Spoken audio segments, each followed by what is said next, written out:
Time for another Mark's Comic Haul, y'all. What's up, everybody? I am Mark Walters. With any luck, I am going to post this video before... I didn't turn my line on there. I'm going to post this video before Dallas Comic Show, which is this weekend, November 6th and 7th, which has been consuming all of my time. I have now been up for 36 hours straight, getting ready for prep, show prep, and stuff like that. So if I'm a little incoherent, or if I screw up any details on the comics I'm about to show you, that's probably why. Anyway, if you guys are in the Dallas area, Texas area, please come check out the show this weekend. It's going to be a lot of fun. DallasComicShow.com for more information on that. Okay, so what I'm about to show you is actually kind of a leftover haul. I went to a convention in Oklahoma City, which I think was called Oklahoma City Collectors Convention, I think is the name of it. I can't remember. It was a first time show. Guy that runs it's a guy named Jeff, real nice guy. And he had a real good room. Like, there was a lot of cool comic vendors and stuff like that. And I actually rode up there with my buddy Matt Spradlin, who I haven't seen since before COVID. And you guys might know Matt Spradlin as the author of this book, Hot Valley Days and Cocaine Nights. And so I can't get this book anywhere. Like, I've looked everywhere for it. I couldn't find it. The stores I normally go to, I guess they all sold out because they underordered it. Anyway, Matt had some trade paperbacks, and he gifted me one and signed it to me, and I thought that was really, really cool. It's a really nice trade, too. It's got like a silver foil logo on it. He also gifted me a copy of issue number 2 and issue number 3 of Hot Valley Days, Cocaine Nights. This is issue number 2, the very controversial cover on that one. And then this is issue number 3. And he did not have a copy of issue number 1. He only had issue 2 and 3. But hey, all 3 of those books are like impossible to get. So I was happy that I got, you know, pretty much anything off of that. So that was really, really cool. All right, so when I was at the convention, several different comic vendors, several of them had really cool bargain boxes. So there's not going to be any specific order to this. It's just going to be, I don't know, whatever I pull out. Anyway, and then there's a couple of things in here that were like more than $1, but most of the stuff that you're going to see is $1. So I think what I'll do, okay, I'll tell you what, I'm going to try to separate, if I can, I'm going to try to separate out the stuff that was not $1 so that I can basically show you dollar books first, and then I'll show you stuff that was not $1 after that. So I'll see what I can do here. Okay, so this is Generation X, number 40, first full appearance of Penance and I believe Origin. It's a nice little key book that you can usually find pretty cheap. This is Incredible Hulk, number 425. It's just a cool gimmick cover with a, what is that, a holofoil, you know, what do they call that? Is it holofoil? Yeah, I think that's what they call that. It's been so long since this first was invented that I don't even remember what the terminology is anymore. Incredible Hulk, number 100. This is a big deluxe format book. It features part of the Planet Hulk storyline. They did not have, what do you call it? Was it issue 1? Is it 92? Is that the one that's like the key first appearance issue? That's a big thick book though for $1. This is Quasar number, I think it's number 30. Yeah, no, 37. I think this is number 37, but there's something weird about this book. I can't remember what the situation is, but there's 2 versions of this book. See, one of them is misnumbered as issue 1, and then the other one says 37, I think. So this is the misnumbering version. I always pick up Quasar when I can get it cheap. This is Quasar number 30, which features a Thanos storyline. There's Thanos up there kicking some butt. I like Quasar. I thought that was a cool title. This is Quasar number 6. Always a good issue to pick up if you can find it cheap, because it features the first outside of Amazing Spider-Man appearance of Venom. Very early Venom appearance that a lot of people tend to overlook, and I'm shocked it does not go for more money. Green Lantern number 51. Is this first Kyle Rayner as Green Lantern? I think that's what the significance is on that. Again, it's been so long. X-Force number 19, first appearance of Copycat. Another nice kind of cheap key book you can usually find in bargain boxes. This is Marvel Comics Presents 86, first appearance of Cyber. Sam Keith artwork. All of these were $1. X-Men 248, and in some cases they even cut me a deal, like, you know, if I got like, I don't know, you know, 40 or 45, they'd say just give me $40, or if I got 36, they'd say just give me $30, whatever. So I actually got these even cheaper than $1 in most cases. This is X-Men 248, second printing with the gold background. This is the first Jim Lee artwork on X-Men, and I always like this gold background better than the original, because the original has like a pink background on it, and it looks kind of weird. Fantastic Four 395. I think there's some kind of significance to this, but obviously the big selling point is it's Wolverine versus Thing. Cool book. That was at a time when Fantastic Four was pretty low printed. This is the first, what is it? Fantastic Four 376. I think it's the first appearance of, is it Nathaniel Richards or From the Future or something like that? I can't, it's a key appearance. I just have to look it up. It's a book that when I see it, I always recognize it for being a key appearance. And then this is also a key appearance, but I don't know, maybe I'm getting them mixed up. This is 357, but I know this is also another key, minor key. I just can't remember the significance of it off the top of my head. I'm sorry, I'm very tired. Okay, so that's just a portion. Okay. Wolverine number 57, Death of Mariko. I think you guys have seen me show this book before. It's one of those kind of minor keys you can usually find in bargain boxes. It goes pretty cheap. I think it's a nice book to have, especially if you can get it really cheap. And that was $1. Teen Titans number 75. I think I just got it because it was the 75th issue and it's Tom Grummett artwork, and I always like Tom Grummett. Happy to get this for $1. This is Ninja High School number 1. This is the color collector's edition, and very early been done Ninja High School, like one of the earliest Ninja High School books you can get from Eternity Press. They're the ones that did Evil Ernie, if you remember correctly. But yeah, for $1. And I mean, that's not a book that you see very often, and especially not for $1. And I just dropped it. Dang it. Oh well. I only spent $1 on it. Captain America number 1. This is from the famous storyline where he says Hail Hydra, and somewhat of a collectible book. I can't believe I just dropped that Ninja High School. Wildcats, X-Men, Golden Age. This is just a really cool book. It features Travis Charest artwork on the interior. And if you guys like Travis Charest, you know that he didn't do just a whole lot of interiors. And this is a really nice book. That's the Jim Lee cover.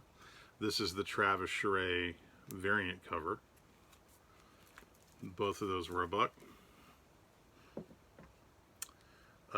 This is Avengers from the Hickman run, and it's number 3, and I cannot remember the significance, but there's something in this book. I've showed it recently, and I can't remember the significance of it. I'm sorry, guys. I'm really fried because I've been up for 36 hours straight getting ready for the show. The Ultimates number 2. Again, there is... Oh, this is... I think this is the first, like, Nick Fury in the Samuel L. Jackson form. I think this is the first time that you see that version of Nick Fury, I think. I think that's what the significance is of that. This is a book I always pick up when I see it cheap, even though ostensibly the character's probably done for, but you never know. They may bring him back. This is Batman Superman number 32, which I believe is the first Kenan Kong, who is the new Superman, who had his own title for a little bit, but they canceled it. I got 2 of those. Oh, I'm sorry. I got 3 of those for $1. There was a time when this book was going for some money, and now it's kind of like, I don't know, it's kind of a dead book. Firestorm number 50. I just picked this up because it's an anniversary issue, and it's one of those books that you don't often see in really good shape, and this looked like a really nice copy.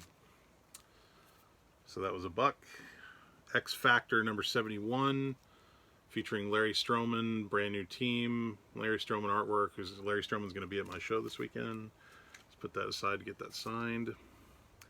Dr. Fate number 10.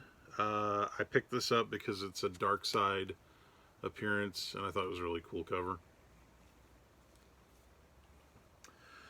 This is a book I wasn't familiar with. It's The Punisher Year 1. This is number 1, and this is number 2. I think it's just a 2-issue like miniseries, but I need to check. But I wasn't familiar with it. I don't think I've ever had it.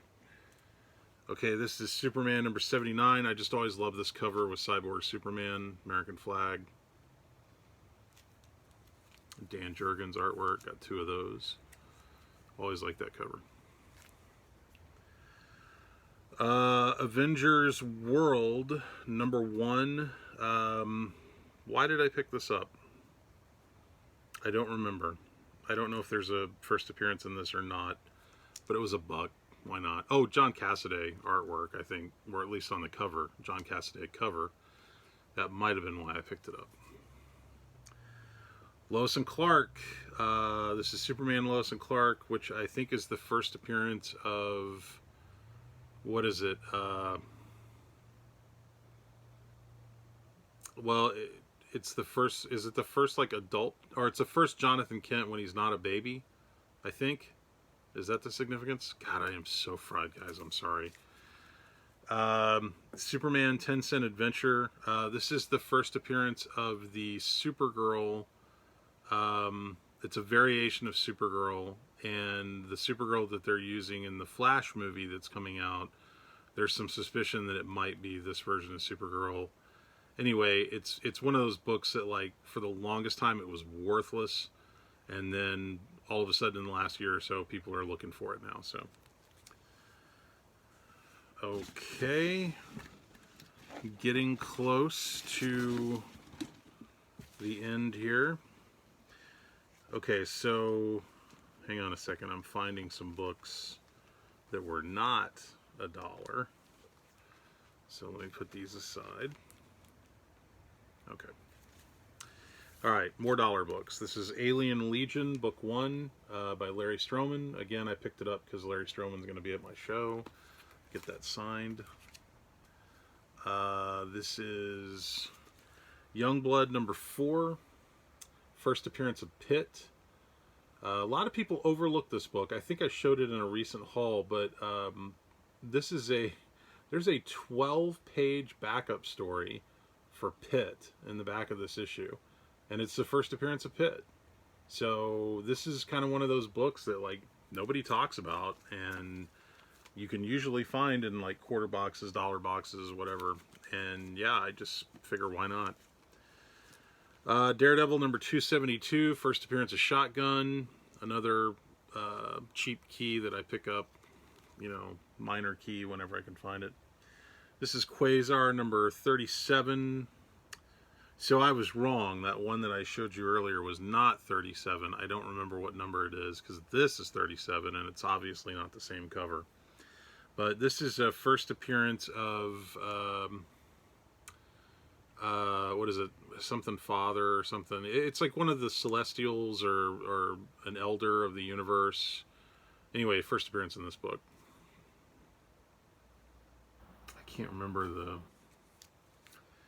Oh, I got 2 of those, by the way. Can't remember specifically. Alpha Flight Annual number 1. Very early Larry Stroman artwork. Might be his first Marvel artwork, if I'm not mistaken. No, that's not true. Or maybe it is true. Maybe that is his first Marvel artwork. It's a book I've never had. And since Larry's going to be at the show, why not? Oh, there's another copy of Fantastic Four 357, which again, I can't remember the significance of it. I know there is some significance.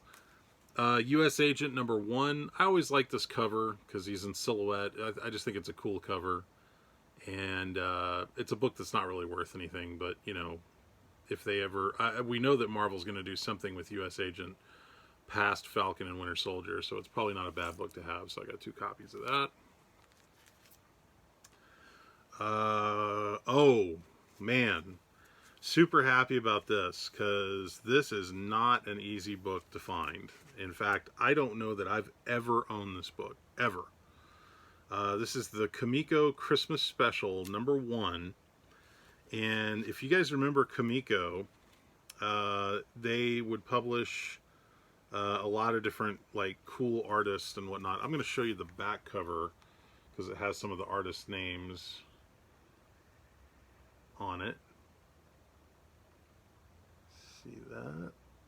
This is the reason I wanted it.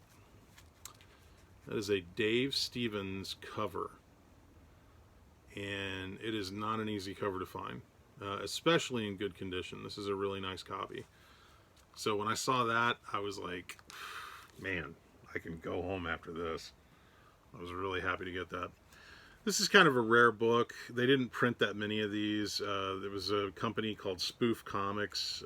Adam Hughes did some covers for them. And this one is Super Babe, which is not the most desirable one. There's another one that I think is like Daredevil. It's called Dare Dame or something. And it's got there's like 3 different ones, I think. And they all 3 have Adam Hughes covers. Anyway, this is a nice one. But it's early Adam Hughes artwork.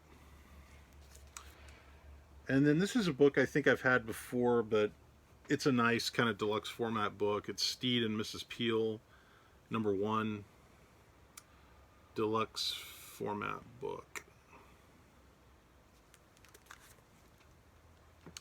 And okay, so last but not least, these are the books that I picked up. These were not $1, but they were cheap. And I will show them to you in order of price. And I got deals on these too. Like, I don't think I paid, you know, because when I was, like I said, when I was putting books together, they cut me like a little bit of a discount. So this is Fantastic Four 250. It's just a kind of a nice, you know, what do you call it? Key number issue, I guess. X Factor appearance. Always like that cover. That was $3. I think there might be a minor key in that too. Gun Honey number 1. This is the Bill Sienkiewicz cover. That was $5.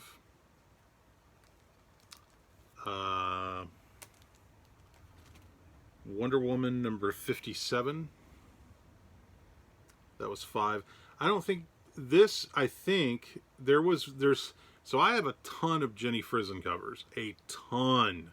Like, I picked up so many Jenny Frison Wonder Woman covers. I've been kind of stockpiling them, and there was 1 or 2 in there that either the stores did not get enough of, or for some reason I just didn't get them and they sold out, and I'm pretty sure this was one of them, because I remember it being like the evil Wonder Woman on the cover. So that's one that I was definitely lacking in my collection. Moon Knight number 1. I think they had that Wonder Woman in this, and I got them both for like 10 or something, I think. Web of Spider-Man number 1. Greg LaRocque is coming to my show this weekend, and he did the interior art here, and I've always liked that book.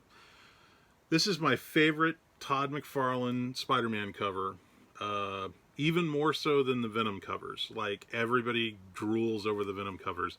This, to me, I think is the best Todd McFarlane cover. I just love it. And that is Amazing Spider-Man number 312 with the Green Goblin versus the Hobgoblin, Spidey down here. I just love this cover. I think it's just a great classic Spider-Man cover. And last but not least, Gun Honey number 1, the Virgin variant. That was 10. So like I said, I didn't necessarily pay, full price on these. I know they cut me a deal. I couldn't tell you off the top of my head what kind of deal they cut me, but it was a decent deal. It was a deal that I was perfectly happy with, and I feel like I got a pretty good bargain on most of those books. So yeah, again, just to give a shameless plug to my buddy Matt Spradlin for Hot Valley Days, Cocaine Nights. The trade paperback is now available in stores near you, so ask them if they have a copy. And I'm going to try to get Matt probably to my next show. I think he's going to be out of town this weekend, so he can't come to my show this weekend. But, yeah, he's still got some trades. I know, because they're in my car. And so if he comes to my next show, he will have these available. So thanks again, guys. I appreciate you checking everything out.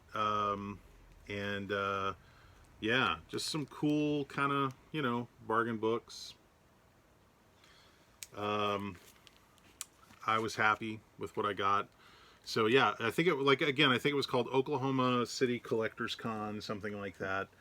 I wish I had more information off the top of my head. I think it was their first show. I don't know if they're planning on doing more, but if I find out that that's the case, I will certainly let you know. So thanks for tuning in, guys. I got to run because I got to keep getting ready for the convention this weekend.